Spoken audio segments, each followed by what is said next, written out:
दोस्तों, आपका स्वागत है एक ऐसी कहानी में जो आपके दिल को छू लेगी और आपको सोचने पर मजबूर कर देगी।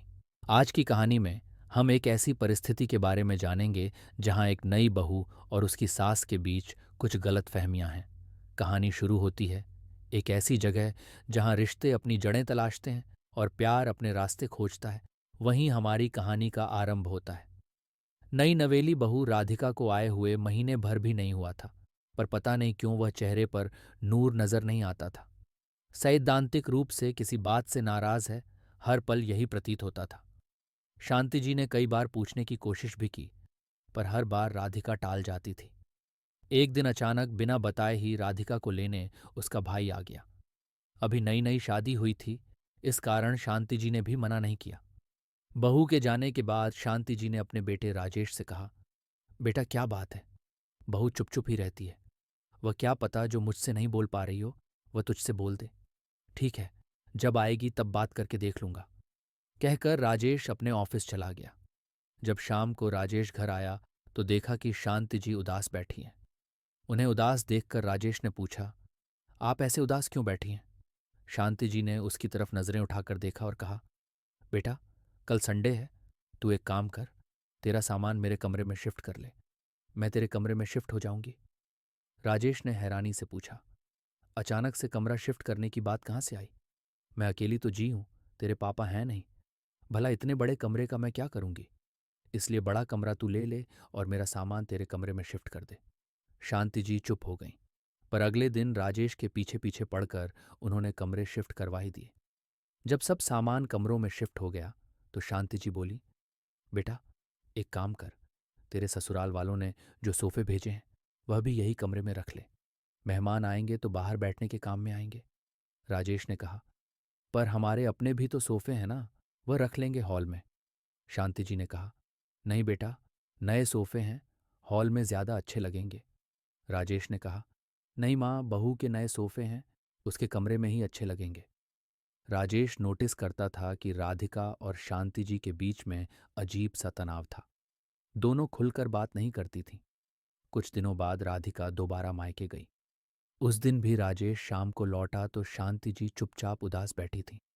राजेश ने फिर इसका कारण पूछा तो शांति जी ने कहा, बेटा, तू पूजा घर मेरे कमरे में ही शिफ्ट करा दे। कम से कम सुबह मैं पूजा करूं तो तुम लोगों को डिस्टर्ब ना हो। राजेश ने कहा, तुम्हें किसने कहा माँ कि हमें सुबह डिस्टर्ब होता है? उसकी बात सुनकर शांति जी रसोई में राजेश के लिए चाय बनाने चली गईं। राजेश के मन में भी हलचल सी होने लगी थी। आखिर कुछ तो है। जब भी राधिका मायके जाती है तभी माँ ऐसी अजीब जिद करती हैं। पहले कमरा और अब पूजा घर। जब राधिका घर पर होती है तब भी माँ और उसके बीच अजीब सा तनाव लगता है। कुछ तो बात है, पर माँ बता नहीं रही हैं। वहीं सोफे पर शांति जी का फोन पड़ा हुआ था। राजेश ने उठाकर चेक किया तो उसमें राधिका की मम्मी का फोन आया हुआ था। राजेश ने दोबारा शांति जी से पूछा भी, पर वह टाल गईं। आखिरकार उनकी जिद के कारण राजेश को पूजा घर भी उनके कमरे में शिफ्ट करना पड़ा। अगले दिन जब राजेश घर लौटा तो वाकई हैरान रह गया कि राधिका मायके से आ गई थी। पर जब माँ इसके आगे राजेश भी कुछ नहीं कह सका। पर शक का कीड़ा तो दिमाग में बैठ गया था। आखिर उसका शक यकीन में तब बदल गया जब कुछ दिन बाद राधिका वापस मायके गई। इस बार शांति जी ने राजेश से कहा, बेटा, राधिका के दहेज में आया हुआ टीवी राधिका आखिर ये क्या लगा रखा है? आपने जब इस आछी मायके जाती है आप वैसे ही बात करने लग जाती हो। इसको यहाँ सेट करो, उसको वहाँ सेट करो। आखिर चल क्या रहा है? आपके मन में बताते क्यों नहीं हो? राजेश ने कहा, माँ, चल क्या रहा है, आप परेशान मत होना, मैं हूं ना, सब ठीक कर दूंगा। राजेश की इस तरह बोलते देखकर शांति जी ने रोते रोते ही उसका हाथ पकड़कर कहा, बेटा, पहले वादा कर तू मुझे छोड़कर नहीं जाएगा। मैं अकेली कैसे रहूंगी? तेरे बिना तेरे पापा भी नहीं हैं। भगवान के लिए मुझे वृद्धा आश्रम भी मत छोड़ना। बेटा, मैं तुम लोगों को परेशान नहीं करती हूँ। पता नहीं सब कुछ अपने आप और कौन कह रहा है कि मैं आपको वृद्धा आश्रम छोड़ने वाला हूँ। एक घर आपका है, जिस दिन आपको ऐसा लगे मुझे घर से निकाल देना। जब शांति जी को राजेश की बातों पर विश्वास हुआ तब जाकर शांति जी ने बोलना शुरू किया, याद है, तुमने तब मुझे पता चला कि राधिका ने ही उसे फोन करके बुलाया था। समधन जी कह रही थी कि मैंने सारा दहेज अपनी बेटी और दामाद के इस्तेमाल के लिए दिया है, लेकिन आपने सारा सामान हॉल में रखवा दिया। सिर्फ एक पलंग, अलमारी और ड्रेसिंग, उनके कमरे में आपने अपने कर्तव्य की तिसरी कर ली। आपकी तो उम्र हो गई है, आप उस सामान को अपने पास रखकर क्या करेंगे? लेकिन कम से कम बच्चों की इच्छाओं का तो सम्मान कीजिए। अब तो मेरी बेटी उस घर में तभी आएगी जब उसके कमरे में ये सारा सामान सजेगा। राजेश ने कहा, माँ, आपको मुझे बिल्कुल भी भरोसा नहीं था। क्या आपको शुरुआत में मुझे सब कुछ बता देना चाहिए था?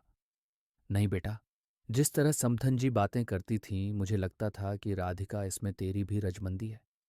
एक दो बार सोचा भी कि तुझसे पूछ लूं, पर मुझे लगा कि सामान शिफ्ट करने से ही सारी समस्या का हल निकल रहा है, तो गलत क्या है? पर इस बार तो समधन जी कुछ ज्यादा ही गईं। शांति जी ने अपनी तरफ से सफाई दी। अगर ज्यादा बोलती नहीं तो सही, पर कोई बात नहीं। देर से है, सही। आखिर पता तो चला कि हमारे साथ हो क्या रहा है। आप परेशान मत होना माँ, अब इसका निर्णय तो मैं बहुत जल्दी ही करूंगा। तू ऐसा कोई कदम मत उठाना जिससे कोई समस्या खड़ी हो। मेरे कारण तेरी गृहस्थी खराब हो, मैं बिल्कुल नहीं चाहूंगी। राजेश ने कहा, माँ, गृहस्थी किसी एक इंसान के भरोसे नहीं चलती। इसमें दो लोगों का बराबर योगदान होता है।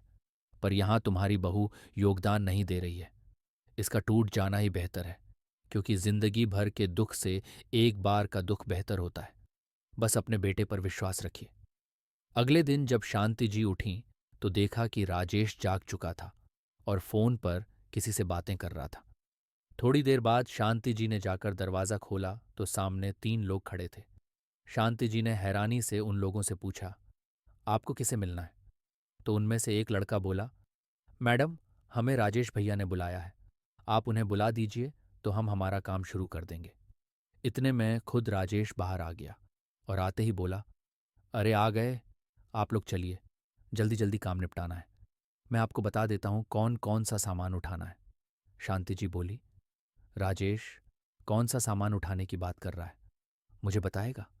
राजेश ने कहा, माँ, बस मेरा साथ दो। हर समस्या का समाधान होता है।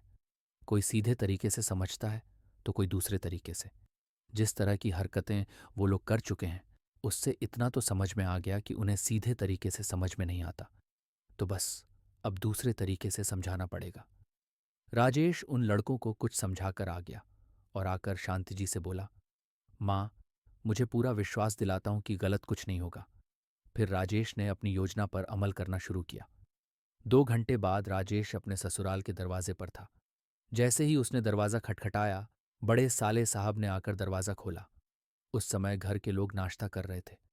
उस समय राधिका की दोनों भावज भी रसोई से निकलकर बाहर आ गईं। वहीं कुछ राधिका और उसकी माँ उसे वहां देखकर हैरान थीं। इतने में ससुर जी बोले, अरे राजेश जी, आप अचानक यहाँ? सब खैरियत तो है ना? राजेश ने कहा, हाँ हाँ पापा जी, आप फिक्र मत कीजिए, सब खैर है। इतने में बड़े भैया भी बोले, अरे खड़े खड़े सब देख क्या रहे हो? राजेश जी आए हैं, उनके लिए भी चाय नाश्ता लगवाओ। राजेश ने बड़ी विनम्रता से हाथ जोड़कर कहा, नहीं भैया, मैं नाश्ता नहीं करूंगा। अभी मैं जल्दी में हूं। आप लोग बाहर ट्रक में देख लीजिए, वहीं सब है। वहीं जो बाहर ट्रक में है, ट्रक में सब हैरान रह गए और फटाफट निकलकर बाहर आए। देखा तो ट्रक में वह सामान रखा था जो राधिका के मायके वालों ने उसे दहेज में दिया था। उस सामान को देखकर घर के सब लोग प्रश्नवाचक नजरों से एक दूसरे की तरफ देखने लगे। देखते ही देखते पड़ोस के लोगों को वहां खड़े होकर बातें करते हुए देखा। राधिका की मम्मी बोली, दमाद जी, ये क्या हरकत है? आप भला ये सब सामान यहां क्यों लेकर आए हैं? यहां ये सब लाने से पहले आपने एक बार भी नहीं सोचा कि हमारी क्या इज्जत रह जाएगी? देखिए बाहर सब लोग खड़े होकर कैसे बातें कर रहे हैं।